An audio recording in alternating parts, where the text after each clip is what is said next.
Muito boa noite, querido amigo que nos acompanha em todos os lugares do planeta Terra. Não há fronteiras para a internet. Bem-vindos a mais uma live prorrogação, a primeira do ano de 2026. Eu sou Mário Cardoso. É mais uma vez uma alegria imensa compartilhar as telas e as informações do mundo do esporte e do futebol com você.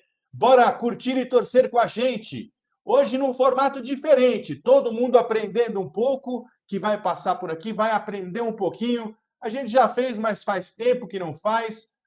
Cada um com o seu computador. A gente está fazendo uma live das mais modernas, como diria o meu primo Álvaro.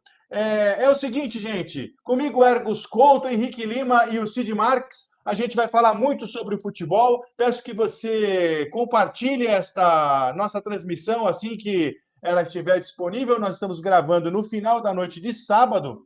O Arthur Dafs, que também pode ser que venha participar conosco, está no estádio do Morumbi, tentando captar imagens para trazer informações do jogo entre São Paulo e Santos, que jogam partida importante para as duas equipes no Campeonato Paulista, partida decisiva. Mas isso é assunto para os nossos comentaristas. Eu, sem mais delongas, pela ordem aqui das imagens que aparecem no meu monitor, eu vou chamar o Henrique Lima. Henrique, boa noite, é um prazer e uma alegria mais uma vez dividir esse microfone do Jogo em Pauta com você.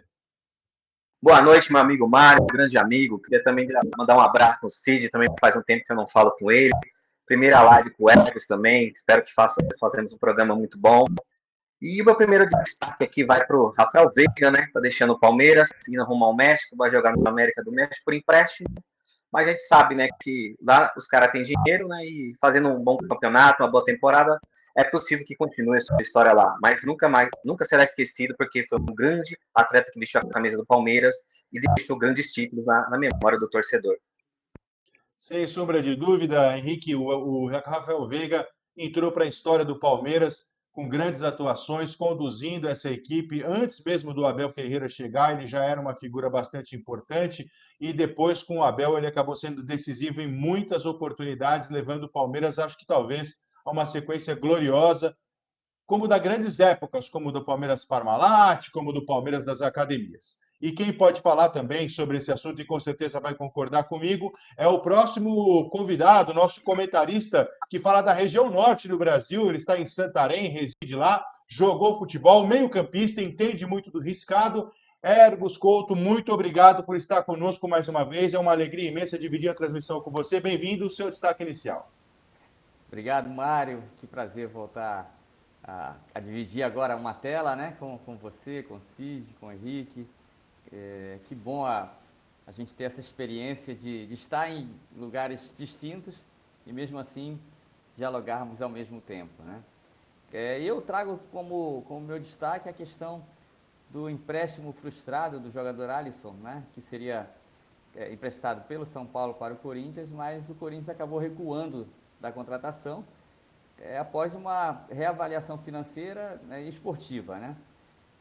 O Corinthians havia chegado a um acordo com o São Paulo, mas acabou voltando atrás, né? Segundo os dirigentes, o Corinthians até teria esse 1 milhão para garantir o empréstimo, mas os demais termos acabaram pesando, né? E aí o Corinthians recuou da negociação, sabia dos acordos, dos termos que seriam facilmente alcançados pelo Alisson, né? Caso não houvesse nenhum contratempo. E aí essa reavaliação financeira e a atual situação do Corinthians acabou brecando o negócio, né? E mesmo assim tem outras contratações que o Corinthians fez recentemente, e a gente comenta isso durante a programação do nosso programa Jogo em Pauta. Legal, com certeza a gente vai falar muito sobre as contratações que acabaram não vingando do Corinthians. Eu sei que tem informação nova chegando, e vamos falar também do Rafael Veiga. Eu sei que você com certeza quer falar sobre o meia esquerda do Palmeiras, que vai agora para o México desfilar o seu talento por lá. Conosco também, ele que é o responsável pela produção e pelo aparato técnico da noite de hoje, que o programa ele requer bastante empenho. Nosso comentarista, Olhos de Lince, Cid Marques. Boa noite, boa noite, Cid. O prazer estar contigo mais uma vez.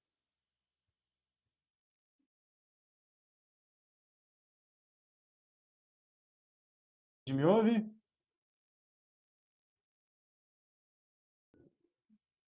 Cid, está me escutando? Cid, boa noite. Seu destaque Boa noite, inicial, por Mário. Um favor. prazer estar com você novamente aqui, dividindo, não fisicamente, que a gente não pode nem estar dando um abraço aqui, mas que a gente possa estar dividindo a tela. Meu amigo Ergos, lá do nosso amigo Ergos lá do Pará, tá aqui com a gente também, um prazer. O Henrique, que a gente discorda um pouco na hora do futebol, mas pelos times, né, pelos caminhos, é um prazer estar aqui com ele também. O Arthur, que hoje está no estádio acompanhando aí as informações, as notícias, criando material para a gente, e isso vai fazer toda a diferença, né? Bom, meu destaque inicial é a respeito do campeonato, né, dos campeonatos, o nosso calendário que foi completamente modificado pela CBF. Acho até legal você ter campeonato brasileiro o ano todo, mas deu uma embolada no começo do ano e alguns times optaram em jogar com time sub-20, vamos colocar assim, e acabaram se complicando um pouco, como é o caso do Flamengo, como é o caso do São Paulo. Então tem que rever isso, né? Ver como que vai fazer para não prejudicar os times agora no começo do ano.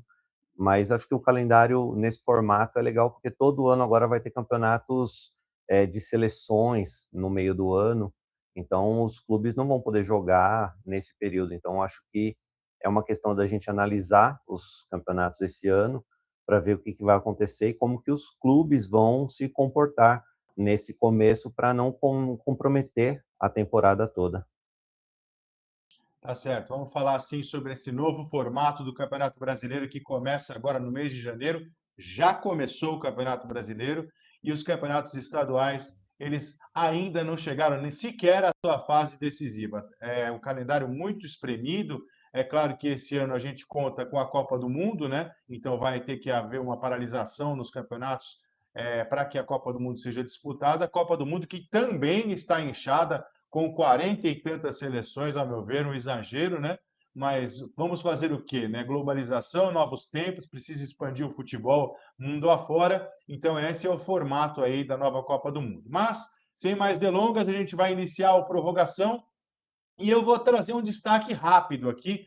Quem acompanha o Jogo em Pauta nas redes sociais, no Instagram e coisas assim, TikTok, o Arthur está providenciando os TikTok do Instagram, nossos meninos estão coletando trabalho lá. Santos e Bragantino tinha gente do Jogo em Pauta aqui no Itaquera, o Palmeiras também sempre acompanhado muito de perto, o Arthur está lá vendo São Paulo e Santos, enfim, o Corinthians também acompanhado de perto aqui pelo Jogo em Pauta, mas na segunda-feira eu estive no estádio do Canindé, encontrei o Ricardo Veras por lá, fui assistir Português e Guarani e vi o Guarani vencer por 1-0. O Português teve um jogador expulso no começo do primeiro tempo e o Guarani se colocou entre os 8 primeiros colocados. E agora há pouco terminou no Brinco de Ouro da Princesa o derby que era fundamental para as duas equipes, Guarani e Ponte Preta. A Ponte Preta, última colocada da Série A1 do Campeonato Paulista, com apenas 1 ponto, precisava de toda forma vencer o Guarani para tentar chegar nas últimas 2 rodadas dessa fase de classificação com condição de escapar do rebaixamento. Ela que voltou o ano passado da Série A2 do Campeonato Paulista. Mas o Guarani, que teve o seu goleiro titular expulso com 20 minutos do primeiro tempo, jogou o primeiro tempo e o segundo tempo inteirinho com 1 a menos, venceu com um gol nos acréscimos do segundo tempo. Ironia do destino, o garoto que fez o gol pertencia à Ponte Preta até o ano passado. Então, o futebol, mais uma vez, aprontando das suas. A Ponte que se classificou subiu para a Série B do Campeonato Brasileiro, num torneio quadrangular que tinha o Guarani como rival, ou seja, fez festa no final do ano passado para subir para a Série B do Campeonato Brasileiro. Hoje, a festa em Campinas é toda verde, porque o Guarani venceu a Ponte Preta, entrou entre os 4 primeiros do Campeonato Paulista, muito provavelmente vai estar classificado entre os 8 e praticamente rebaixou a Ponte Preta. Ergos, você que sabe muito bem como funciona dentro de campo essa rivalidade, como é que você vê essa virada aí tão rapidamente a Ponte e o Guarani e essas rivalidades imensas causam furor, né? É verdade, Mário. É um derby, e principalmente esse do interior, talvez seja o mais famoso do interior aí, entre Guarani e Ponte. Os ânimos ficam muito exaltados. Já tive a oportunidade de jogar contra ambas as equipes, mas nunca participar de um derby como esse. Mas todos nós que acompanhamos o futebol sabemos da rivalidade que existe, né? E aí, como você mesmo disse, o resultado pode levar a Ponte Preta a ser rebaixada, o que causa um maior incômodo ainda nos seus torcedores e no clube em geral, né? Você ainda traz o detalhe de que o jogador que fez o gol para o Guarani já foi jogador da Ponte Preta, né? Então isso aumenta muito mais essa agonia e essa tristeza, né? Então a gente sabe que o futebol, ele prega dessas peças e essa lei do ex que todo mundo comenta tá aí presente e se fazendo verdadeira, né? Então, enquanto o Guarani está ascendendo aí na competição, o contrário acontece com a Ponte Preta, né? Mas são coisas do futebol, né, Mário? Isso, para uns alegria, para outros tristeza, mas enfim, o futebol encanta por todas essas nuances que acontecem durante as competições. É isso mesmo, garoto. Herbert saiu do banco de reservas, entrou no segundo tempo, fez o gol que praticamente selou o rebaixamento da Ponte Preta. 2 jogos sobram para a Ponte Preta no final desse Campeonato Paulista. Um deles é contra o São Paulo, que também anda flertando com a zona de rebaixamento.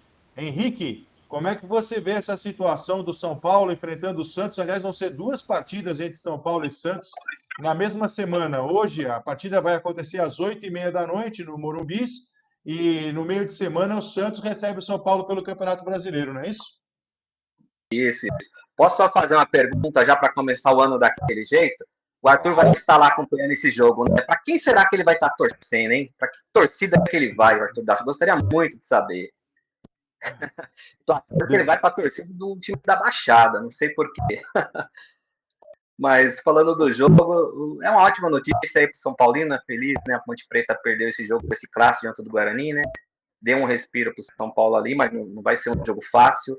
O Santos também não vem muito bem nesse começo de ano também, só ganhou uma partida até agora, mas hoje vai contar com o Gabigol. E o São Paulo está contando agora com a volta do artilheiro Caleri, né? Fez muita falta no ano passado, um jogador que é um ídolo da torcida do São Paulo. E o Crespo também parece que encontrou um pouco do futebol ali. Eu estou falando mais pelo jogo contra o Flamengo. Fez uma partida legal, apesar que o Flamengo, historicamente, desculpa falar, mas é um freguês, né, do São Paulo, né? Mas eu vi uma melhora no time do São Paulo com alguns jogadores que voltaram a jogar. E eu acho que, tipo assim, não vai ser uma partida fácil, não. Mas eu acho que o São Paulo ganha hoje. E acho que na semana que vem o Santos acaba dando no troco. Mas eu acho que hoje, pela situação que o São Paulo vive, pela melhora do time e pelo estímulo que tá por ter ganhado do Flamengo, né? Que é o principal time aqui da América do Sul. Acho que não tem rival para o Flamengo. São Paulo foi lá dentro de casa, né, de 2-1. Uma partida sofreu um pouquinho, mas conseguiu resultado positivo, né? Tudo bem que via Campeonato Brasileiro, mas é um resultado assim de extrema importância, né? Até para o estímulo do time diante dessa partida contra o Santos que vai enfrentar em casa hoje.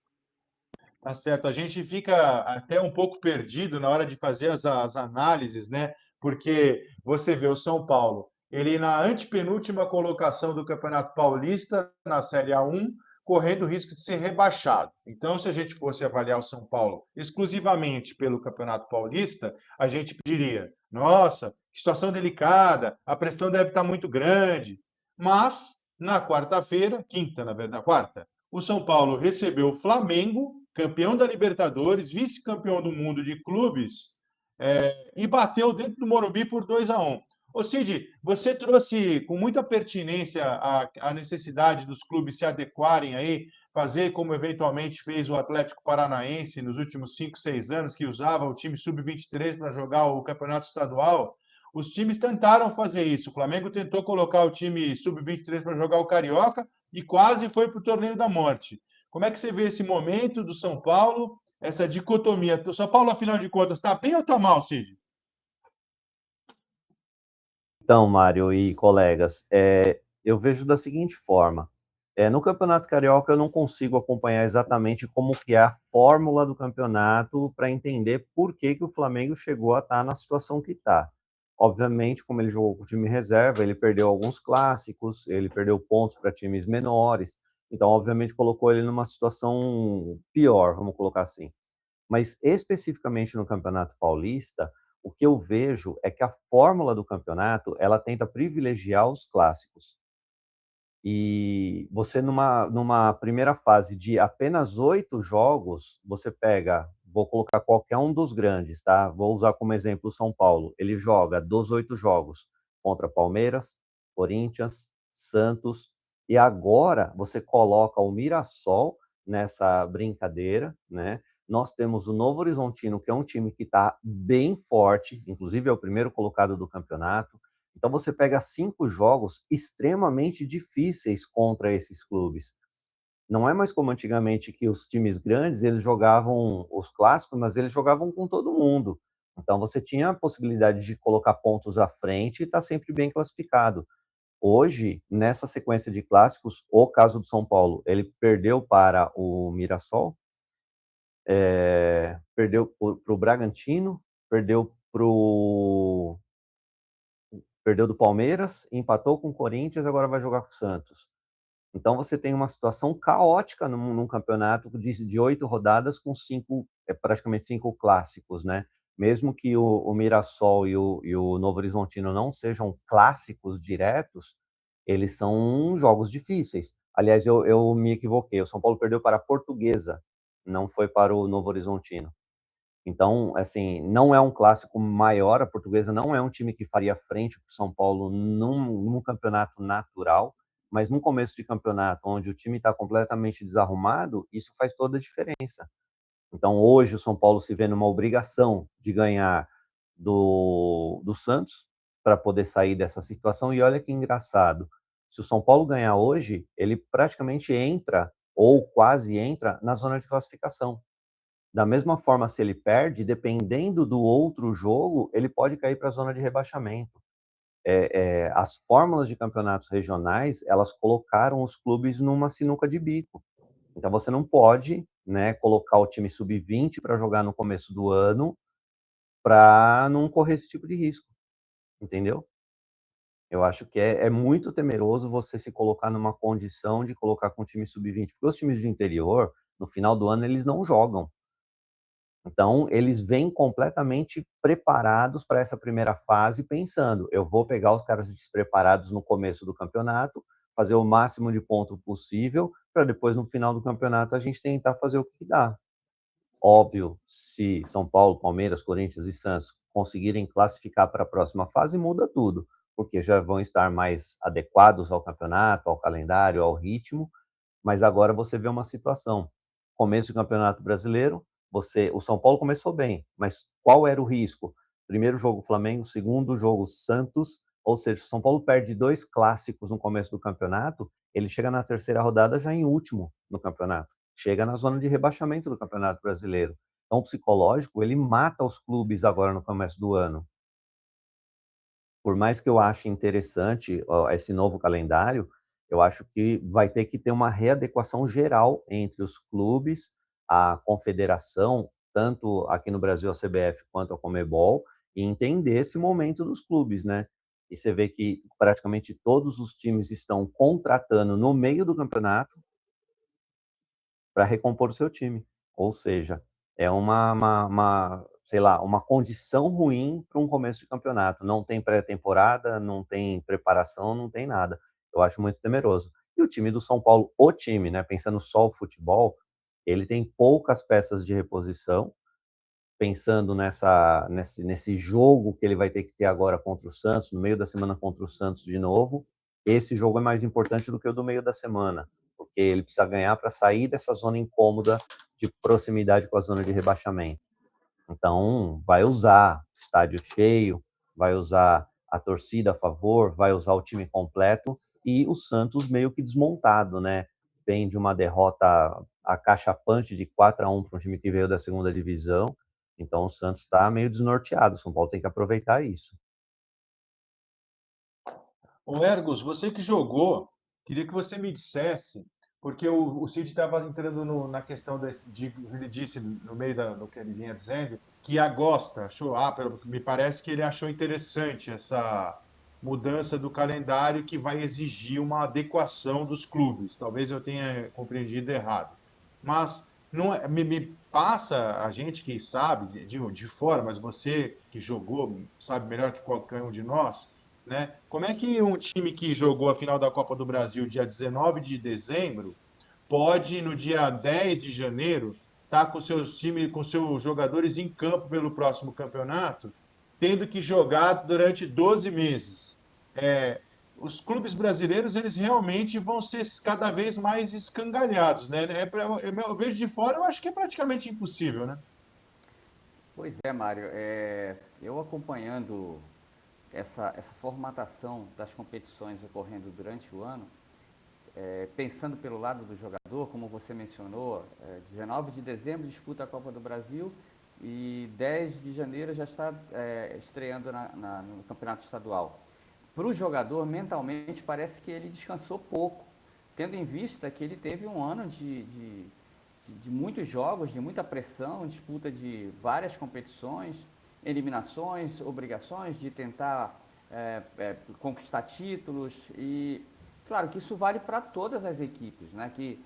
Principalmente essas que figuram na Série A do nosso Campeonato Brasileiro, né? Todos eles têm que estar disputando aí estadual e o Campeonato Brasileiro concomitantemente e alguns clubes ainda né, com competições de Copa do Norte, Copa Nordeste, enfim, e Copa do Brasil, e Libertadores e Sul-Americana.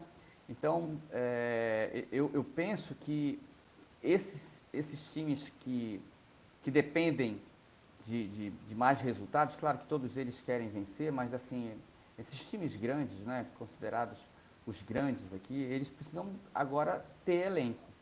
Né? Pensando no que aconteceu, por exemplo, com o Corinthians no ano passado, foi sofrido. As perguntas quase sempre eram as mesmas para o Dorival, para que ele pudesse dar respostas às perguntas que eram recorrentes, né? De ter que manter uma equipe jogando e buscando resultados, mas sem um elenco. Né? Então, hoje, praticamente as equipes elas estão se organizando para terem 2 jogadores em cada posição, e 2 jogadores praticamente do mesmo nível, mas a gente que acompanha o lado financeiro das equipes brasileiras, a gente sabe que isso é praticamente impossível, né?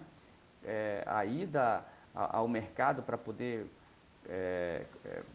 comprar, negociar, emprestar, né? Isso se torna cada vez mais difícil, salvo essas equipes que estão nadando de braçada nessa questão financeira, que é Flamengo, Palmeiras e hoje Cruzeiro, né? Mas as outras me parece assim que passam por dificuldades, né? E fazer essa manutenção de um elenco ou de organizar um elenco para tantas competições, jogos um atrás do outro e a pressão por ter que conquistar resultados, chega a ser algo insano, né? Diferentemente de algumas profissões, claro que cada um de nós tem que bater metas nas coisas que a gente faz enquanto labor que escolhemos profissionalmente, mas no esporte em geral, a busca pelos resultados ela é constante, né? O empate é paliativo, né? Porque a tendência é sempre buscar vitórias e vitórias e vitórias e a cobrança ela é gigantesca e se manter no topo sem ter elenco com tantas competições se torna uma tarefa muito difícil, Mário. Tá certo, Evers. Escapou um áudio do Cid, acho que agora ele deve ter mutado ali o microfone. Inclusive, eu ia sugerir, a gente está fazendo ajustes, Mário, então o internauta está capaz, com certeza ele vai entender. Diga, Evers. não, só para complementar que na minha resposta eu sabia que eu tinha que falar isso e acabei esquecendo. É que Claro. o desgaste físico e emocional dos jogadores ele é muito grande. Então, assim, isso aproxima muito os jogadores de lesões, algumas que já se espera, né? Principalmente as musculares, mas também pelo trauma e pela competição ferrenha, os jogadores acabam tendo lesões um pouco mais sérias, né? Então, realmente o desgaste físico e emocional é muito grande para todas as equipes que estão em tantas competições. Mário, era isso que eu ia complementar, me perdoe. Não, imagina, sem problema nenhum, é uma consideração muito importante em relação ao que você falou. Eu vejo isso como um dos fatores mais importantes, inclusive, dessa questão do aperto do calendário. O pessoal deve ter visto ali, não sei se fui só eu, o Luciano, nosso colega, que faz um bom trabalho também, apareceu a cabecinha dele ali do lado. Então, um abraço para você também, Luciano. Ainda não tivemos a oportunidade de nos ver pessoalmente. Um feliz 2026 para você. Para a gente dinamizar, olha lá, fala Luciano, tudo bem? Como é que tá, meu caro?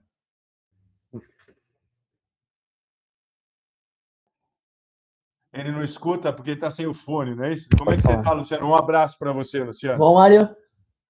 Tudo bem, meu velho? Como vai? Dando um abraço para você. Abraço, Mário. Tô acompanhando vocês aqui do lado, seu Cid aqui.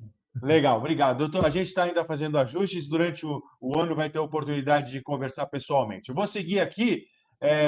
Ô, Henrique, inclusive, Henrique, Cid, a gente está fazendo os ajustes. Quando algum de vocês tiver a intenção de falar alguma coisa sobre o assunto, quando o outro estiver falando, de repente a gente faz um gesto assim, e aí eu vou daqui, todo mundo vai ter a chance de ver. Quando a gente tiver lá aquele break, lá o outro pode fazer a intervenção. Henrique, quer seguir falar alguma coisa sobre esse assunto que a gente estava abordando, a questão do calendário enxuto, espremido? Eu vou passar a palavra para você. Eu estou com as escalações, eu vou falar rapidamente, porque o Cid, uma das coisas que o Cid falou, ele disse que o São Paulo vai ter que dar mais importância para esse jogo de hoje contra o Santos, no campeonato que teoricamente não era para valer nada, do que no jogo contra o Santos pelo Campeonato Brasileiro, num campeonato em que o São Paulo venceu o favorito. O São Paulo vai para campo agora com Rafael, Mike, Alan Franco Arboleda, Sabino e Enzo Dias, ou seja, 2 laterais, 3 zagueiros, né?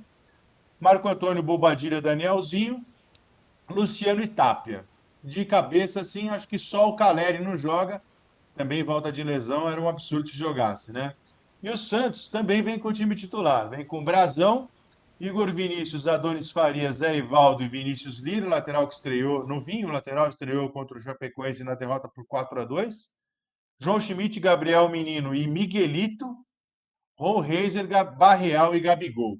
Então, São Paulo e Santos entram com seus times titulares para o jogo do Campeonato Paulista e quarta-feira eles se enfrentam novamente na Vila Belmiro. E haja preparo físico para aguentar, hein, Henrique?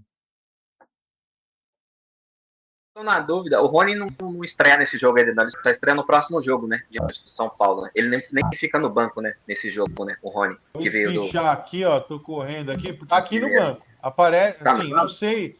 Eu estou usando aqui um sitezinho que não é o que eu costumo usar, que eu uso mais não abriu. Estou abrindo aqui o cobertura em tempo real.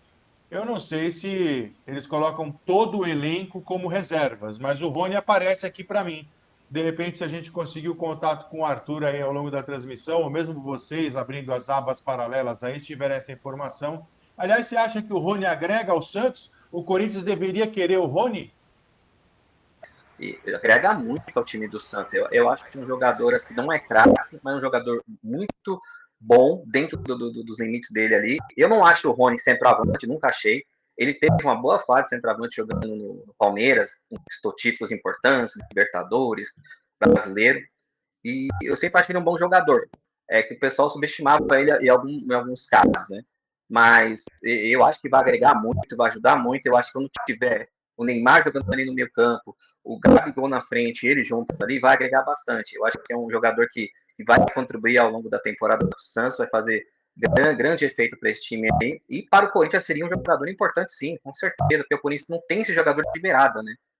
O elenco do Corinthians é montado para jogar com 2 atacantes, 2 centroavantes, né? O Dorival, ele, que eu me lembre, ele nunca jogou com esse esquema tático. É um esquema tático que o Ramon Dias montou lá atrás, de acordo com o Corinthians tinha disponível de elenco, que podia contratar. E o Dorival sempre foi um treinador que eu vi usar muitos jogadores pontas, né? E o Corinthians, ali no elenco dele, ponta, ele tem mais uma molecada, né? Dieguinho ali, tem o Guinegão, que é um centroavante, mas também tem qualidade para jogar na ponta. Tem o Kaique também, que é da base também. Mas são jogadores que foram testados e até o momento ainda tem que maturar, né? Não dá para jogar a responsabilidade em cima deles, né? E você tendo o Yuri Alberto e o Depay, né? Tem que fazer esses caras jogar, né? Principalmente o Depay, pelo valor que ele custa, né? Então eu acho que se o Rony viesse para o Corinthians ia ser bastante importante, sim, agregar muito. Eu não duvido nada se no torneio titular ao longo da temporada, porque o pessoal fala muito que o Corinthians no balanço do segundo semestre não conta, né, com o Depay, né? E o Yuri Alberto poderia jogar ali no centroavante, um SA ali, e eu acho que o Rony faria muito bem para o Corinthians. Uma pena que não veio, né? E que nem outro jogador também que não veio para o Corinthians, eu sei que a gente vai comentar mais para frente, mas eu vou só dar um pitaco aqui, que seria o Alisson. Eu acho que é um jogador que agregaria muito ao meio campo do Corinthians ali. Não deu certo a negociação por conta de valores, né? Mas pela carência que o Corinthians tem ali no elenco, ia fazer um grande efeito ali ao longo da temporada e ia somar bastante. Até porque o Dorival conhece muito bem esse jogador, né? Ia ajudar muito. Legal. Ô, Ergos, você que trouxe a informação aí, abriu com o destaque inicial falando da negociação que não funcionou entre Corinthians e São Paulo, do Alisson. O Corinthians tentou o Rony. Você concorda com o Henrique? Ele seria um reforço de peso para o Corinthians? Ou por que acabou não vindo? Foi só pressão da torcida, é isso? Mário, eu concordo sim com o Henrique. Eu acho que não só o Rony, como também o Alisson seriam boas contratações.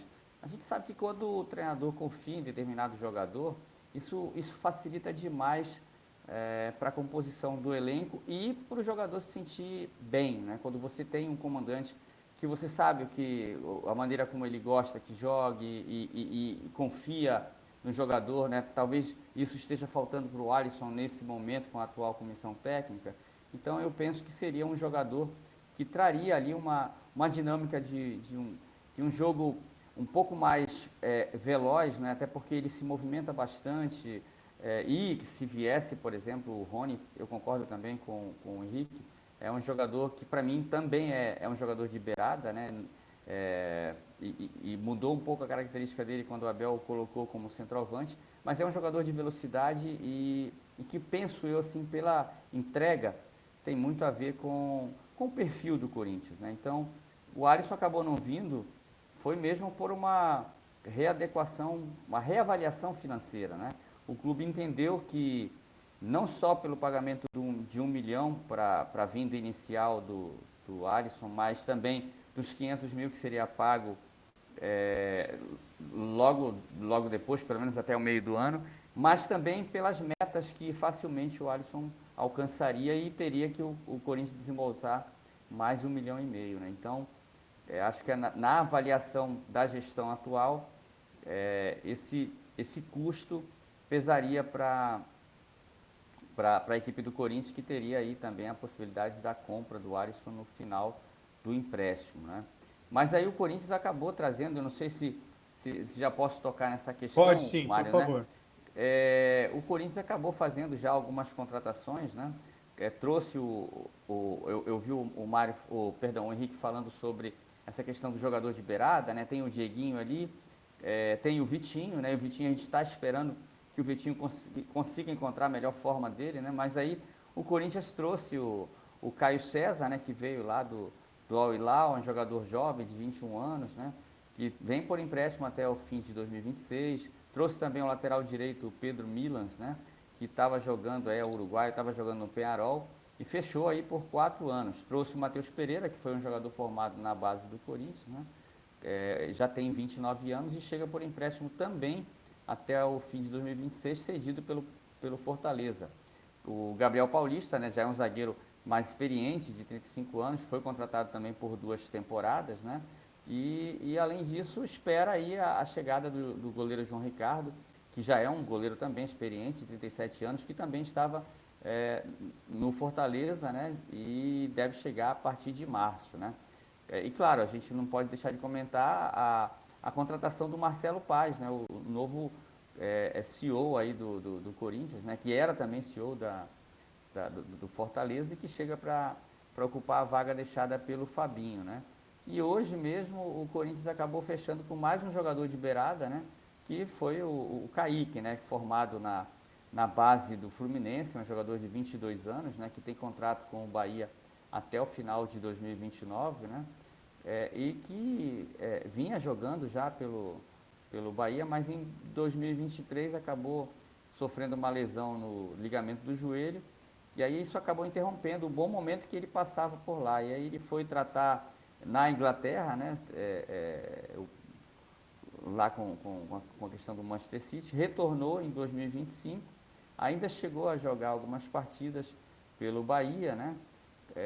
Mas aí o Bahia fez algumas contratações justamente para a posição do Kaique, e o Kaique acertou com o Corinthians, então é mais um jovem jogador, um jovem talento aí, que vem para tentar dar essa alternativa para o Dorival também, dos jogadores de beirada, né?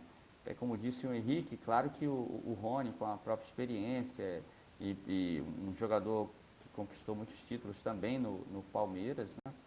Seria um jogador que viria para ajudar, né? E a gente sabe que há essa certa repulsa de alguns torcedores e tudo, mas quando a gente faz uma análise mais detalhada a respeito da qualidade dos jogadores, seria aí uma opção muito boa para o Dorival receber aí jogadores como o Rony, como o Alisson, né? Jogadores experientes e que estão de acordo com o perfil de jogo que o Dorival espera, né?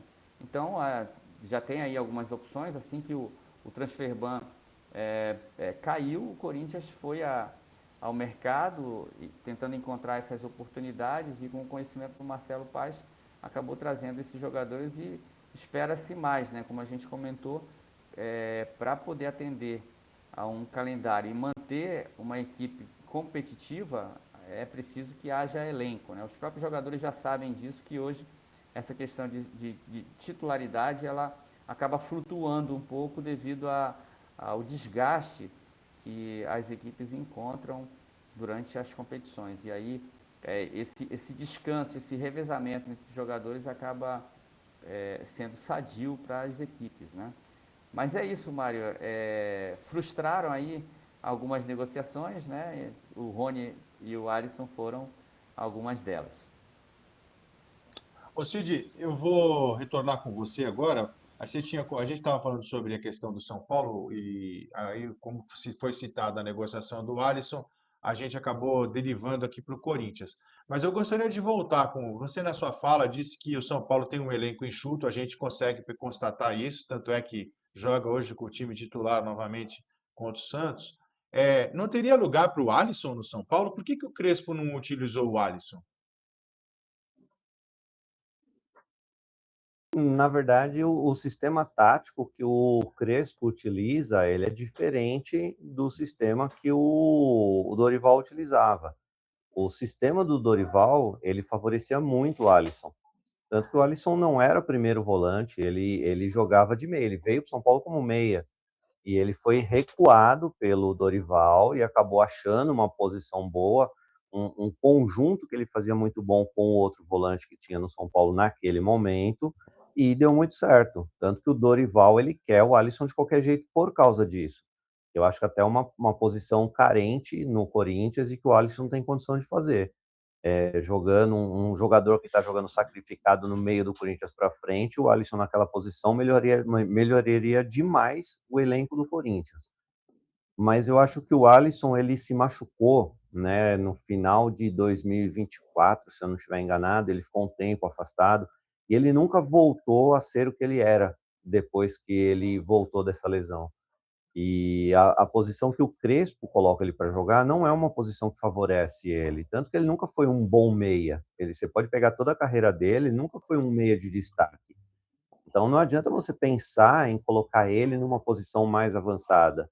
Mesmo que o São Paulo tenha Bobadilha, que fica lá atrás, você tenha o Danielzinho, que pode ficar, você tem também o Marcos Antônio, você tem o Pablo Maia, você tem vários jogadores que podem ficar para soltar o Alisson. Eu acho que esses jogadores eles também têm a características de avançar, tanto que o Bobadilha no último jogo contra o Flamengo, ele jogou muita bola, mas ele estava tanto na posição de defensor quanto também ajudando o meio-campo. O Marcos Antônio sempre passa ao meio do campo. O Danielzinho estava dentro da área, tanto que ele fez o gol do São Paulo. Então, como que você vai colocar o Alisson para fazer essa posição, sendo que você tem outro jogador para isso? Então, eu acho que ele está perdendo espaço por causa disso. O São Paulo tinha que ter um meia defensor.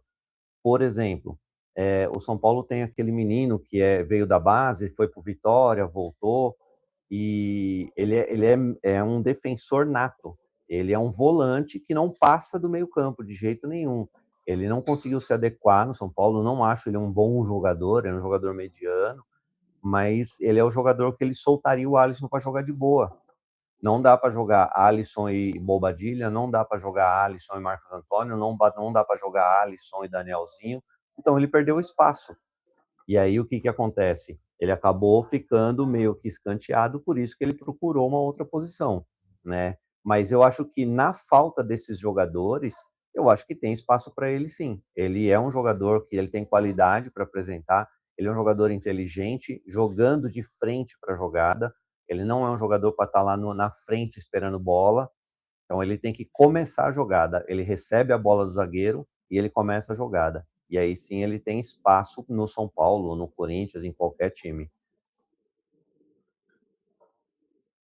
Agora, a questão da negociação, eu vejo da seguinte forma: hoje, o mercado, né, eu até coloquei na minha fala inicial, que esse novo modelo de calendário eu gosto comercialmente. É isso, mas olhando pelo lado que o Ergos colocou, por exemplo, o lado físico, o lado mental do jogador, isso é estressante demais. O jogador não tem descanso, o jogador não tem folga, o jogador não tem condição de se restabelecer para fazer um futebol de alto nível.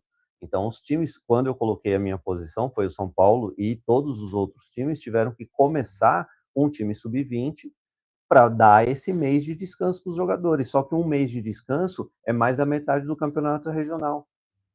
O campeonato brasileiro começa no final de janeiro, mas o regional começou no dia 10. Então você tem aí 20 dias de futebol com o time sub-20. Então é insano esse tipo de coisa. Eu gosto comercialmente, porque a gente, como torcedor, vê futebol o ano todo. Eu não preciso ficar 2 meses sem ver futebol.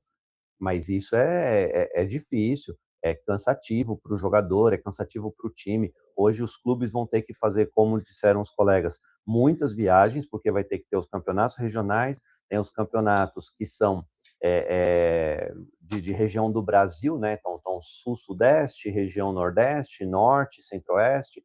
Então você vai ter esses campeonatos em paralelo com a Copa do Brasil. Você tem uma Copa do Brasil completamente inchada, e fora a Libertadores, quem estiver participando, ou a Sul-Americana. Então, os times brasileiros, eles vão ser sacrificados ao extremo nesse tipo de campeonato. Por isso que eu falei que ele é legal comercialmente. Só que se você for analisar o que a CBF está tentando fazer junto com a Conmebol, fazendo com que esses clubes tenham mais de 80 jogos por ano, para ter renda nos jogos, só que aí você olha pelo outro lado, um ingresso que hoje custa R$ 100, quem que vai conseguir em 4 jogos no mês? Ninguém consegue. O brasileiro normal, vamos colocar assim, mediano, ele não consegue acompanhar o clube dele 4 jogos por ano, pagando R$ 100 por mês no ingresso, pagando R$ 100 por ingresso. Vai dar R$ 400 no mês. Isso é um terço do salário mínimo. É difícil. E ninguém vai sozinho. Você vai com a sua esposa, vai levar seu filho. Então você vai gastar quanto? R$ 1.000, R$ 1.500 para assistir um jogo de futebol? E se você for em 3, 4 jogos durante o ano, o mês que você passe aí, você vai gastar quanto? É impossível você acompanhar. Então essa elitização do futebol, eles estão tentando fazer com que o futebol ele apareça de novo de um lado comercial. Só que aí você olha o outro lado. Por exemplo, quanto ganha, o Ergos pode falar melhor porque ele é um jogador que teve nativa durante muito tempo, quanto ganha um jogador mediano no Corinthians, no São Paulo, no Santos, no Palmeiras? Deve estar em torno de 600, 700 mil reais. A negociação do São Paulo com o Corinthians em relação ao Alisson era imediatamente de 1 milhão e mais R$ 500 mil mais para frente. Nós estamos falando de 2 salários desse jogador. Então, esse 1,5 milhão é nada numa negociação. Se você for pensar que necessariamente o clube compra um jogador e ele paga 6, 7, 10 milhões, isso é nada numa negociação.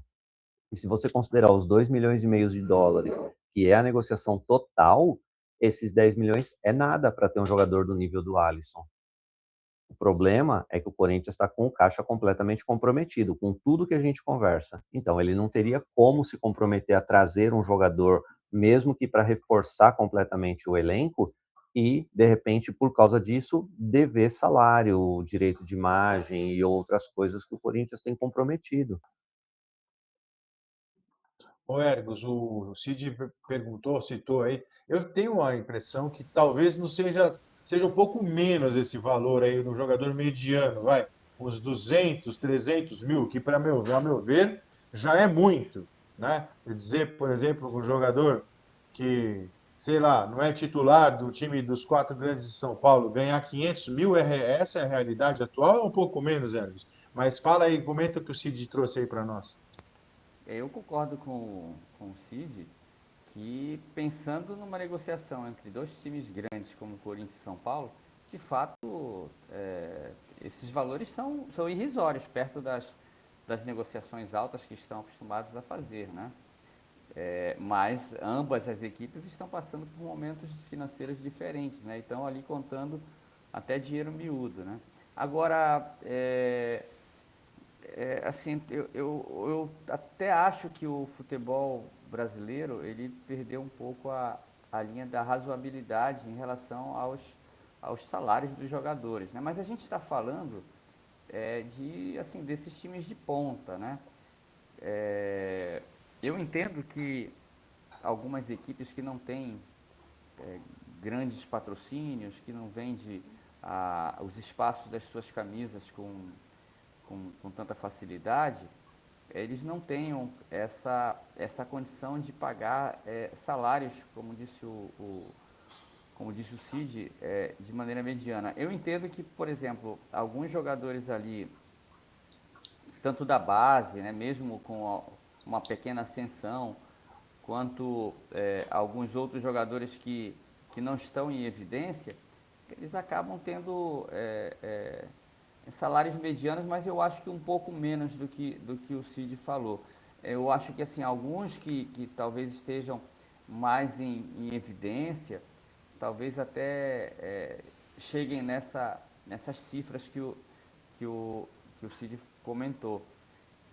O clube está tentando ali, eu até vi essa semana com a negociação que fizeram com o Héctor Hernandes, eles deixaram ali já de pagar um salário alto para um jogador que não estava sendo utilizado, né? Alto assim, que esteja dentro dessa média que o Cid comentou. Mas eu penso que, em sua maioria, há disparidades no elenco. Há jogadores como o Memphis Depay, que puxam a fila num salário altíssimo, e também há jogadores, por exemplo, que recém-ascendidos da base, que ganham ainda menos do que 100 mil reais, né? E eu acho assim que perdeu-se a razoabilidade nessa valorização dos jogadores aqui no futebol brasileiro. Eu Se a gente for concordo com pensar, quando você fala em razoabilidade. Henrique, você que está falando, né? Pode falar, Henrique. Sobre essa questão de salários altos, aí, eu também concordo com o Erdos e com o Cid Marques, né? Tá meio inflacionado alguns salários aí, e não só de jogador, né? Vamos falar também de técnico também, todos super salários, né?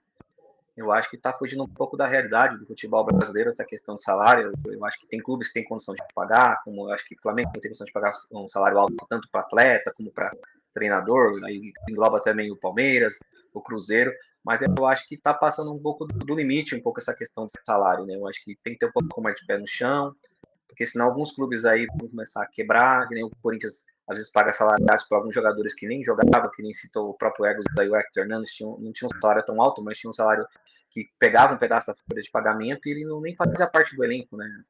Não jogava, teve algumas oportunidades, que nem o Corinthians tem também agora o retorno do Pedro Raul também, que é um jogador que está tentando ver se volta ao futebol, pediu uma chance para o Dorival, né, nesse campeonato paulista para ver se dá a volta por cima, mas é um jogador também que tem um salário super alto, não sei quanto ele está ganhando hoje em dia, mas eu sei que não é um salário muito baixo, mas é um atleta que não performou bem desde quando veio para o Corinthians, né? Foi lá para o Ceará, teve uma oportunidade, também não performou muito bem também, e está vinculado ao Corinthians, se não me engano, até 2028, 29 assim de contrato, né? E com salário muito alto aí. E às vezes ele entrou até o presente momento não correspondeu, né? Eu acho que tem que ser visto isso. E é uma coisa que aconteceu até na Europa, né? Vou dar até um caso aqui que eu me lembre. Não sei se vocês lembram do zagueiro chamado Titi, que foi campeão lá da França em 2018, campeão mundial lá, era o zagueiro, não lembro quem jogava ao lado dele, na época acho que era o Varane e um Titi. Ele, depois que ele voltou da Copa, ele não começou a jogar bem e o Barcelona tentou passar esse jogador para frente. Ele não conseguiu passar por quê? Por conta de salário. Um jogador que ganhava muito, mas não estava mais jogando muito bem. Caiu muito o futebol dele. Então, eu acho que tem que ser revisto um pouco essa questão de salário de alguns jogadores, e eu acho que pagar alto para jogadores, que eu vou dar um exemplo aqui, jogadores que fazem muita diferença. Eu acho que hoje em dia um jogador que faz a diferença para mim é o Rafael, Flamengo. Acho que é um jogador que teria um salário um pouco alto, mas eu acho também não um salário também tão absurdo assim também, porque senão a conta não fecha. Hoje a conta do Flamengo não fecha, mas de outros clubes não fecha. Ô Cid, você está aí envolto com, com o microfone e tal, está até vazando um chiado aí, mas eu vou. Agora já está tudo certinho. Enquanto o Ergo estava falando, foi impressão minha ou você levantou a mão? Não sei se já faz bastante tempo, mas eu acho que você queria dar mais um pitaquinho. Eu vou deixar com você para dar uma fechada nesse tema para a gente falar da Supercopa do Brasil. Só para esclarecer aí para todo mundo, né? Quando a gente está na tela, que nem agora está eu e você na tela, todo mundo está ouvindo o que eu e você está falando. Mas se, por exemplo, se o Ergos falar agora, ele não está na tela, ninguém ouve, só eu e você. Então, quando ultrapassa o que eu estava conversando com o Luciano naquele primeiro momento, só você, os meninos estavam me ouvindo, mas o pessoal não ouve porque não está na tela, entendeu? Então fica tranquilo com esse tipo de Perfeito. vazamento, tá? Então a gente Legal. pode até conversar em off, né? Por exemplo, se você está falando com o Henrique, eu falo alguma coisa, você ouve, o Henrique me ouve, mas o pessoal não me ouve, não, tá? Fica tranquilo. Era por isso que eu Ótimo, levantei a legal. mão. Não, legal até porque, nesse sentido, quando eu tiver um assunto muito interessante, que tiver só dois, vamos estar só dois aqui, e alguém tem alguma coisa para agregar, essa pessoa falando, nós dois vamos saber que há um terceiro querendo participar da conversa. Muito bom você trazer essa informação. Mas vamos então, Cid, voltar a essa questão. Você queria Isso. falar? Como esse é um Então, formato novo, a gente vai aprendendo, né? exato. Então, mas só para completar, e não justificando, né, o que eu falei, eu vou dar alguns exemplos só para a gente ilustrar, né, aquilo que a gente estava conversando, usando o exemplo do São Paulo. Se eu pegar jogadores, eu vou excluir, por exemplo, o Lucas, o Oscar, que ainda não saiu do São Paulo, que são salários altíssimos. No Corinthians tem o Depay, são jogadores que ganham fora da curva, então eles não podem participar de uma média. Da mesma forma, os mais novos ganham 50, 70 mil, também não pode fazer parte da média. Quando eu digo jogadores medianos, eu pegando o exemplo do São Paulo, você tem Luciano, que ele é considerado pela torcida como craque, mas é um jogador mediano. Você tem o Arboleda, você tem o Alan Franco, você tem o próprio goleiro do São Paulo. Todos eles ganham acima de 500 mil Ah, sim. reais. Aí Todos. sim. Então, quando eu usei o exemplo desse valor, foi justamente por isso, porque a gente tem esse parâmetro, né? E um jogador que ganha 500, 600, 700 mil reais, numa negociação de 1,5 milhão, isso não é nada. O time está investindo um salário e meio, 2, 3 salários no máximo para ter um jogador de qualidade. Nós não estamos falando numa contratação como o Andreas Pereira do Palmeiras, que ele, obviamente, é pago muito alto, ele tem um salário alto, ou seja, ele foge completamente da curva, né? Mas jogadores assim, o time tem que cobrar mesmo. São Paulo fez certo em cobrar e não abrir mão, e o Corinthians fez certo em avaliar que aquilo não seria bom para ele. Então, não vejo problema nenhum nessa negociação não ter dado certo. Acho que os dois clubes foram conscientes, foram honestos com a negociação. O que eu acho que é assim, não vou dizer que é desonesto, mas é fora da curva é o Flamengo chegar no São Paulo e falar: eu quero contratar o Marcos Antônio, que é um dos melhores jogador do time, e falar que vai pagar o que quer. E isso não é assim. Se o jogador custa 25 milhões de euros, por que ele não paga? Por que ele foi pagar o valor do Paquetá que estava na Europa e não paga os 25 milhões no jogador que ele quer? Ele quer pagar 5, 10. Então o time tem que falar assim: olha, eu preciso vender? Preciso. Financeiramente faz diferença para mim, mas eu também tenho meus parâmetros. Eu estou gastando com esse jogador. Eu pago salário alto para ele, justamente por isso que a multa dele é alta. Ficar liberando o jogador para todo mundo, São Paulo se endividou quase 1 bilhão por causa disso, porque comprava jogador a valor alto, quando o jogador começava a ficar embaixo, liberava jogador para os outros times sem cobrar nada.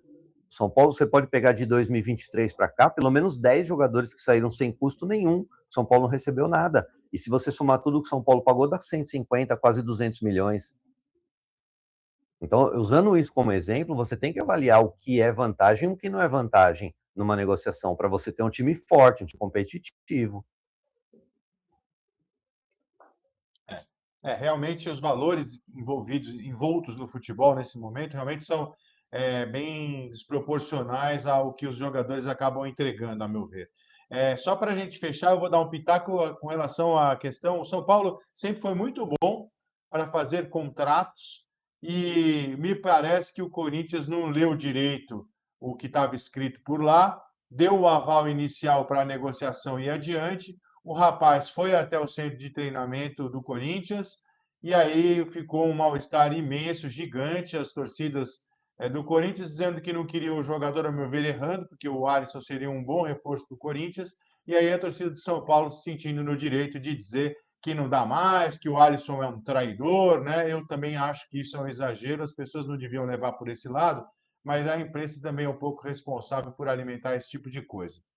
Eu vou fechar esse assunto, vou aproveitar o gancho do Cid dizendo que o Flamengo fechou a maior contratação do futebol brasileiro, tá? O Cruzeiro estava com esse troféu trazendo, repatriando o Gerson, pagando uma fortuna pelo Gerson. Isso vai ser podia ser até um assunto para a gente debater, mas a nossa live está chegando mais ao final, então eu não vou entrar nesse mérito, porque a gente tem a final da Supercopa do Brasil acontecendo em Brasília. Os dois times de maior torcida do Brasil, Corinthians e Flamengo, Flamengo e Corinthians já estão na capital do país para fazer essa final. Ô Ergos, como é que você enxerga como chegam Flamengo e Corinthians para essa final? Como é que você enxerga? E vale mesmo tudo isso esse jogo? É um jogo de cachorro grande, né? Duas grandes equipes, né? Que tem as duas maiores torcidas do país. Se a gente fosse olhar para o final do ano passado, né? E é recente isso, a gente diria assim que pelo momento seria o Flamengo o favorito, né? E pelo elenco continua sendo, né? Mas essas duas derrotas em sequência, uma para o Fluminense e outra para o São Paulo, demonstrou, de certa forma, que o Flamengo, as férias pesaram um pouco para o Flamengo, né? Não demonstrou nesses dois últimos jogos a mesma intensidade que vinha demonstrando na Libertadores e no Brasileiro, né? Então, assim, a gente fazendo uma análise do momento atual do Flamengo, eu acho que o jogo ele fica um pouco mais aberto. Se a gente olhar pelo elenco, o Flamengo vai ser favorito, como disse o Henrique e o Cid. Tem um elenco que é o principal elenco da América Latina aqui, da América, né, na verdade, né? É um elenco muito forte, que tem vários jogadores para cada posição. Fez a contratação do Vitão, trouxe um outro goleiro também. Aí traz o Paquetá agora. Então, assim, tem um elenco que, assim, você não vê carências ali, não é? Mas se a gente olhar para o momento, e a Supercopa é um jogo só, e é um momento, tudo pode acontecer num jogo só, o Corinthians perdeu o último jogo foi contra Bahia. contra o Bahia. Fez um primeiro tempo bom, muito bom. Inclusive o Everton Ribeiro, ao final do jogo, disse: nossa, a equipe do Corinthians é uma grande equipe. Então nós saímos daqui muito felizes porque ganhamos de uma grande equipe, né? E nas palavras dele, ele dizia que foi pelo jogo mesmo, né? E não pelo momento que o Corinthians passou no ano passado e tudo, né? Porque grande continua sendo, mas tem que ver o momento da equipe, né? Então, penso eu que assim, o elenco do Flamengo é muito mais robusto, é muito mais talentoso. Os jogadores, se estiverem harmoniosos naquele dia, né? No caso amanhã, podem ser mais felizes na partida. Mas como é um jogo né, que define uma conquista, né, um jogo só, acho que esse favoritismo do Flamengo ele cai um pouco, apesar de se manter como favorito, mas ele cai um pouco até pelo momento. O Corinthians ele vem fazendo jogos no campeonato estadual com mais frequência com os seus jogadores, né? Então, a gente tirando aí Yuri Alberto, Memphis e Garro, né? Mas se a gente olhar assim para a questão da defesa, do próprio goleiro, do Hugo, né? Que andou tendo uns momentos ruins aí agora no início do ano, né? Andou falhando, mas é um jogo de decisão. E se a gente olhar para o próprio meio-campo do Corinthians, a gente vê assim que tem jogadores que estão que começaram desde o dia 10 de janeiro a jogar, né? Então, acho que o Dorival chega com uma equipe com mais ritmo do que o Felipe Luiz com o Flamengo. Agora, é um jogo só, todos os jogadores sabem da responsabilidade de uma conquista e de como isso pode reverberar na sequência das competições. Penso que será um grande jogo se não houver nenhuma intercorrência de uma contusão que tire um jogador importante ou de uma expulsão, algo assim do tipo, né? A gente vai ter aí um jogo bem disputado e que talvez assim em detalhes de um contra-ataque, de uma falha, o jogo possa ser decidido, mas no meu entender, pela qualidade do elenco, o Flamengo é favorito. Você considera o Flamengo favorito, o Corinthians favorito? Não tem favorito? Como é que você vê as duas equipes chegando aí para essa grande decisão, a partida que vai acontecer em Brasília? Eu vejo que vai ser um grande jogo, são duas grandes equipes, né? Acho que se não estiver enganado, 29 anos depois vão reeditar uma final da Supercopa do Brasil. Na última vez o Corinthians saiu vitorioso com o gol do Neto. Mas se a gente for pensar, que nem o Ernesto falou, em questão de elenco, papel, o Flamengo é muito superior, né? Acho que o Flamengo é superior a qualquer time no Brasil e na América do Sul. Mas eu acho que o Corinthians chega um pouquinho mais inteiro que o Flamengo. Chega com o elenco completo, tirando um jogador que eu acho que vai fazer muita falta, que é o Martins, que é um pulmão dentro de campo. Ele não conseguiu voltar da Venezuela ainda, está com problema no passaporte, por conta da questão política que aconteceu lá entre o país dele e os Estados Unidos. É um jogador que eu acho que vai fazer muita falta ali. Não sei se jogaria como titular, mas é um jogador que corre bastante, marca bem. Não tem uma grande saída de bola, mas é um motorzinho ali em campo.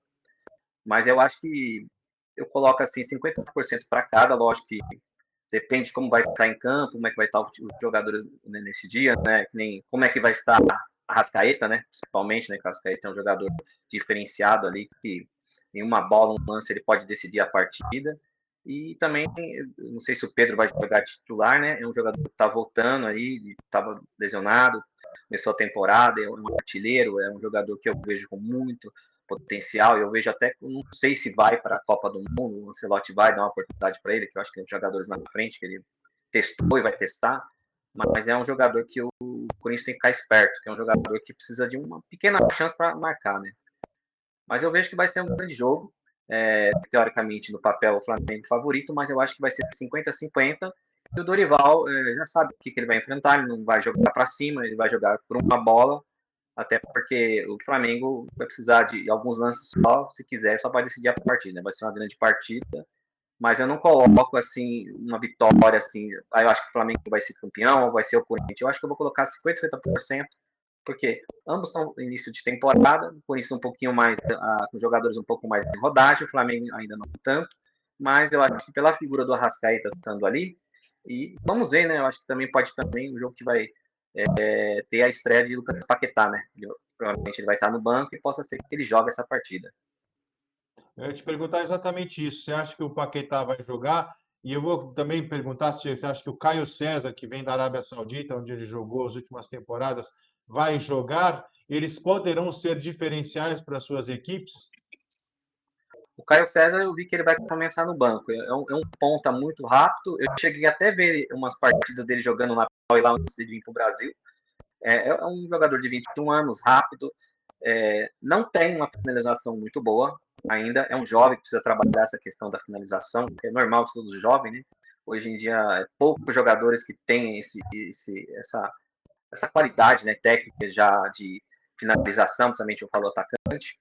Mas o Paquetá sim vai jogar, com certeza, deve entrar ali no segundo tempo, porque, se eu não me engano, acho que ele não joga na Premier League pelo resto desde 6 de janeiro. Eu acho que de lá para cá ele não fez nenhuma partida, porque ele estava em negociação com o Flamengo e ele não jogou mais pelo West Ham. Mas sim, vai entrar em jogo com certeza. E outro jogador que eu esqueci de falar também, que eu acho que tem uma qualidade muito extrema, mostrou no final da temporada do Flamengo, teve até momentos que ele jogou muito bem, inclusive até no Mundial, é o Carrascal. Eu acho que é um jogador muito bom, veio para ser reserva do Arrascaeta, mas pela qualidade técnica que ele tem, pelo futebol que ele tem, ele foi titular ali na ponta direita. Ô, Cid, deixa eu te perguntar. Depois daquela palhaçada no final do jogo Flamengo e São Paulo, com o Jorginho dando declaração que não dá, porque a arbitragem e tal, por causa do pênalti inexistente em cima do Arrascaeta, você acha que o Flamengo vai ter algum benefício em relação à arbitragem? Porque o pessoal costuma dizer que assim, vamos reclamar antes para conseguir um efeito positivo depois. Mas claro que eu não quero me ater exclusivamente a isso, porque você sabe que eu enxergo o futebol como nas questões mais importantes. Deixo esse blá blá blá da arbitragem, que infelizmente tomou conta do futebol brasileiro, eu costumo deixar para segundo plano. Queria que você fizesse uma análise também. Quem chega mais forte, quem vai ser campeão, hein, Cid?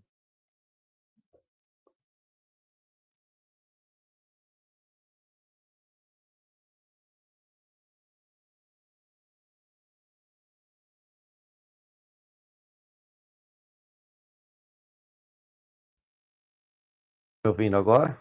Sim, agora a gente ouve. Ah, tá. Desculpa. Então vou recomeçar. O Flamengo tem um time muito melhor no papel. Ele é, assim, na teoria, para ser o favorito para esse jogo, mas como os colegas disseram, é um jogo.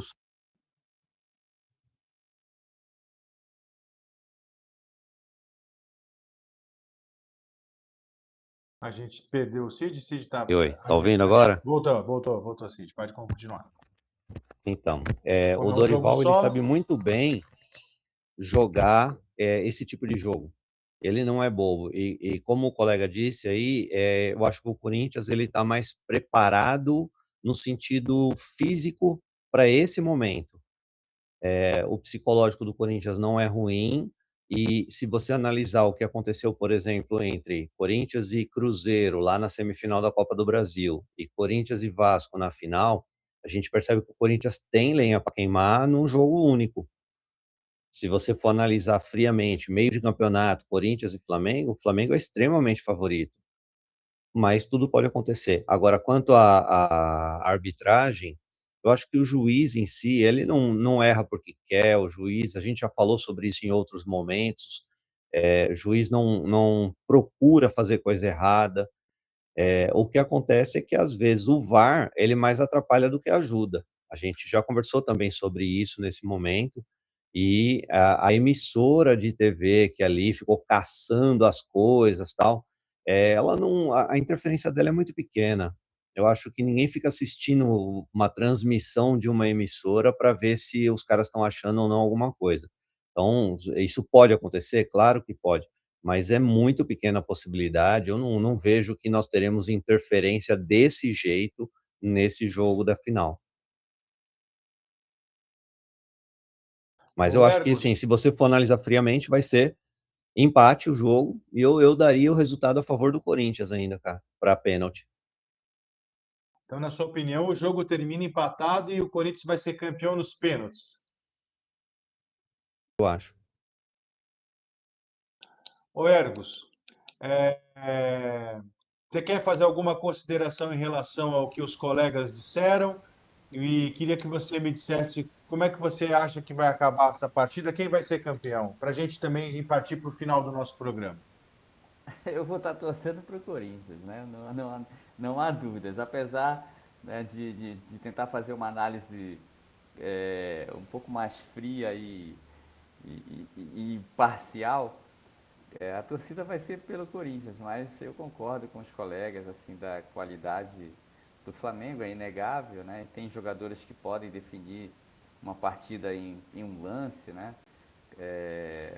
O time do Flamengo é muito rápido, apesar de jogar sempre no campo do adversário, né? Então isso de certa forma impede que os jogadores de lado exerçam situações de velocidade todo momento, né?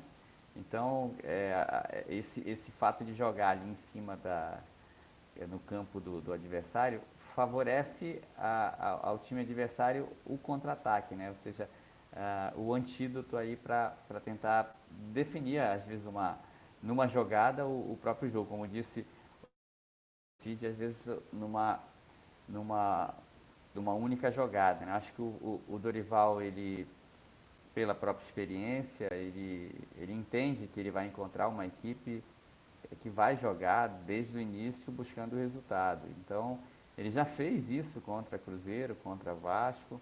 Ele sabe que provavelmente o Flamengo ele vai jogar no campo do Corinthians e o Corinthians vai jogar no erro do Flamengo, buscando ali uma jogada de contra-ataque, de velocidade. Tem jogadores para isso, né? Também tem jogadores de qualidade, né? Que se estiverem num dia muito bom, também podem resolver, né? Eu acho que dá Corinthians 2-1, apesar do favoritismo do Flamengo, né? Considerando que o momento do Corinthians é melhor no sentido de estar com mais ritmo, de estar fisicamente um pouco acima do Flamengo.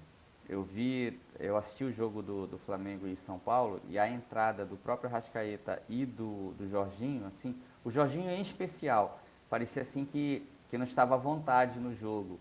Parecia assim que aquela dinâmica que ele dá de um toque só, ele não estava conseguindo fazer. Então ele estava jogando muito para trás, a bola, ele não estava num dia bom, assim como o Arrascaeta, né? Mas são jogadores que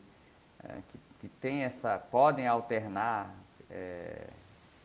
durante os jogos um dia que não esteja bem, mas em geral eles mantêm uma regularidade muito forte e jogadores de alto nível com regularidade, geralmente espera-se que venham coisas boas, né?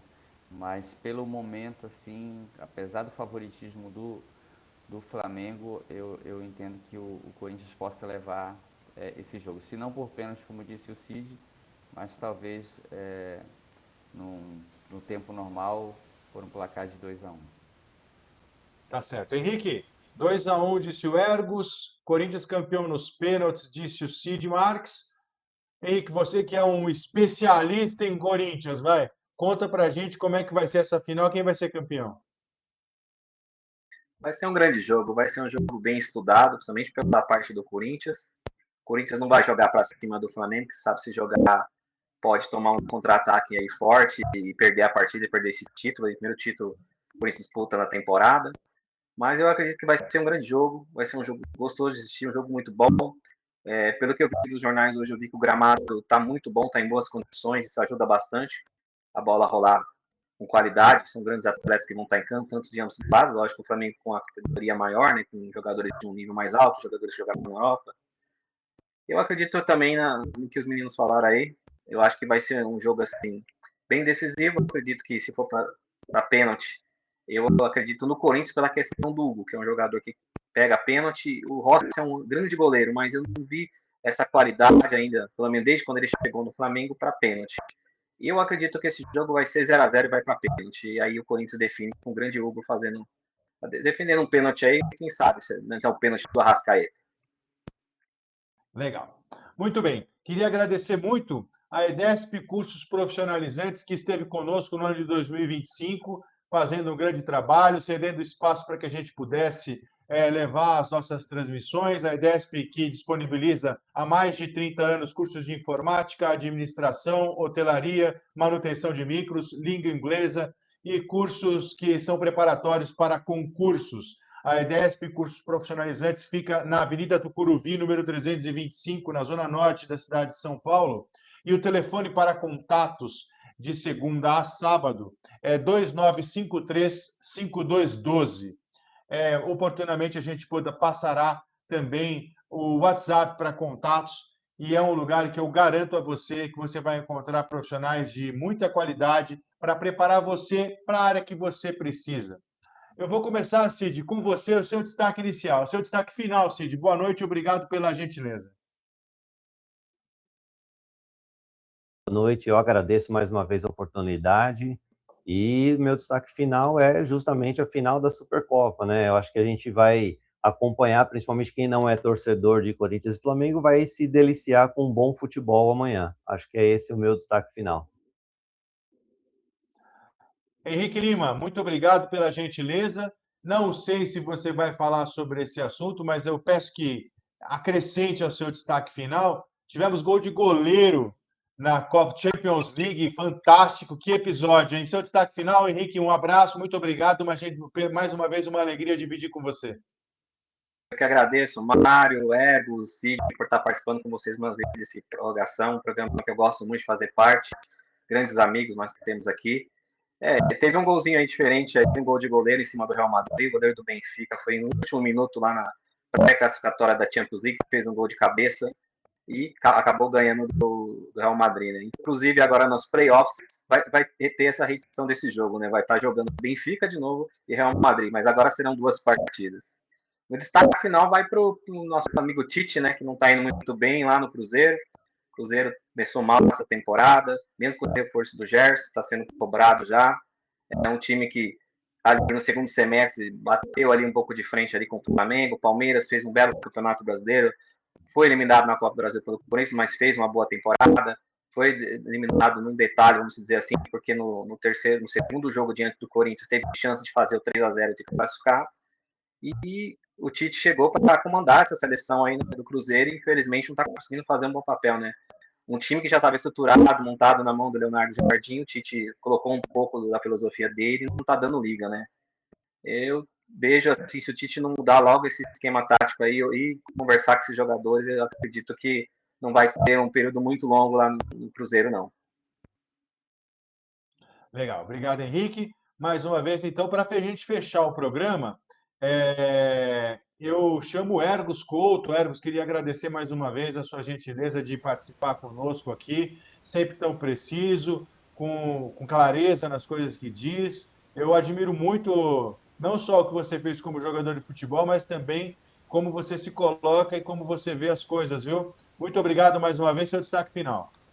Obrigado, Mário. Obrigado pela condução do programa. Agradecer novamente ao Henrique Lima, ao Cid Marques pela companhia, sempre muito gentil, sempre muito educada. É um prazer participar de um diálogo assim com profissionais tão competentes, né? Isso só me engrandece e traz novas experiências no segmento esportivo. Eu fico muito contente com isso. E o meu destaque final fica por conta até aproveitando o gancho do Henrique, que está falando de treinador, da questão que aconteceu com o Fernando Diniz há poucos dias, né, da imprensa vazar um áudio ali dele chamando a atenção dos jogadores no calor do jogo, né, dizer que isso quando eu era atleta também era algo frequente, né, no calor do jogo a gente não fala nem com os próprios companheiros de uma maneira mais gentil, né? Porque ali todos são trabalhadores da bola, todos estão procurando o resultado e naquele momento a energia ela está em alta, a maneira, claro, de cada treinador se dirigir aos jogadores ela é muito peculiar, né? Então não são todos os treinadores que têm essa energia toda como o Diniz, né? Para comandar e falar com os seus comandados, mas eu depois ouvindo o áudio dele, né, não é diferente do que a gente ouve no vestiário, do que se passa de fato com os jogadores, né? Acho que tentaram colocar muita coisa ali nas costas do Diniz, né? Acho sim que é uma maneira já conhecida que a gente tem da maneira como ele lida com os jogadores. Isso é muito normal dentro do futebol, né? Principalmente aqui do nosso futebol brasileiro, e por mais que algumas pessoas digam que mas é um assédio moral, isso não pode ser normalizado, né? Mas eu não vi assim exageros demais como tentaram colocar alguns da imprensa, né? É claro que ele sabe com quem ele pode falar naquele tom e com jogadores que ele não pode falar naquele tom, né? Tem jogadores que conseguem até render mais com aquela chamada de atenção mais fervorosa, e tem outros que se abatem com isso, né? Comigo era um motivo é assim, então, né, eu me sentia energizado com aquilo, né? E pronto para responder dentro de campo, assim, com uma certa, eu não sei se o termo seria esse, né? Mas com uma certa ira, né? Desde que eu controlasse também o meu comportamento. Então, não, assim, achei que foi mal colocado por uma parte da imprensa, já por conhecer o estilo de comando do Fernando Diniz. Mas, enfim, talvez uma conversa para a gente ter um pouco mais de tempo e tranquilidade para conversar a respeito disso, até porque provavelmente isso se repetirá com um ou outro treinador, e isso pode dar assunto para a gente aqui numa próxima. Muito obrigado pela oportunidade, estou à disposição para novos convites e participar dessa equipe maravilhosa do Jogo em Pauta e Prorrogação. Muito obrigado, meus amigos, uma boa noite, um bom fim de semana, e vamos nos deleitar com a final da Supercopa amanhã. Nós aqui, em nome do Jogo em Pauta, eu posso dizer que nós aqui agradecemos mais uma vez a sua presença. Infelizmente, a gente não conseguiu trazer o Arthur Dafis direto do Cícero Pompeu de Toledo, onde São Paulo e Santos se enfrentam com 21 do primeiro tempo, 0-0. Jogam também nesse momento Primavera e Portuguesa, Primavera de Indaiatuba e Portuguesa, também 0-0 pelo Campeonato Paulista. Eu queria agradecer imensamente ao Henrique Lima, ao Ergos Couto, ao Cid Marques. Mais uma vez, é uma alegria imensa trabalhar ao lado de vocês mais uma live prorrogação. Quanto à final Corinthians e Flamengo, eu espero apenas um jogo de 3-3, decisão por pênaltis, e o campeão vai ser... É isso aí. Mais uma vez agradeço a vocês, muito obrigado. Bora curtir e torcer com a gente. Esse é o Live Prorrogação, chegando ao fim. A gente volta em fevereiro com muito mais futebol, tudo ajeitadinho para a gente poder levar você diversão, entretenimento e boa reflexão sobre o futebol. Muito obrigado, até a semana que vem.